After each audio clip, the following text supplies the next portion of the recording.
சட்டமன்ற தொகுதியில் அதிமுக ஆட்சி இருக்கின்ற பொழுது குளித்தலை தோகைமலை கூட்டுக்குடி திட்டம் 53 கோடி ரூபாயில பணியில் மேற்கொள்ளப்பட்டு இந்த மக்களுக்கு குடிநீர் வழங்கிய அரசாங்கம் அதிமுக அரசாங்கம்.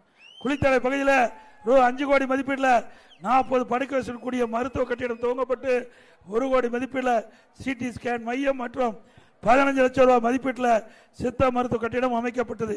பஞ்சப்பட்டி ஏரிக்கு நீரேற்றம் செய்வதற்கு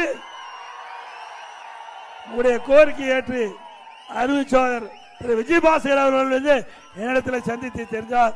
இந்த நீண்ட நாள் கோரிக்கை சுமார் 1200 ஏக்கர் இந்த ஏரியுடைய பரப்பளவு. இந்த ஏரியில நீர் நிரப்பினா அந்த பகுதியில் நீலத்தடி நீர் உயர்ந்து விவசாயத்திற்கு தேவை நீர் கிடைக்கும், குடிப்பதற்கு தேவை நீர் கிடைக்கும். இதை நீங்கள் நிறைவேற்றி தர வேண்டும். ஆற்றுக்கும் இந்த ஏரிக்கும் 13 கிலோமீட்டர் தூரம் தான் இருக்குது. அதை செயல்படுத்தி கொடுக்க வேண்டும் என்று கோரிக்கை வைத்தார். அவருடைய கோரிக்கையை ஏற்று முதற்கட்டமாக இன்றைக்கு ஆய்வு பணி மேற்கொள்ள 25 லட்சம் கொடுத்தோம்.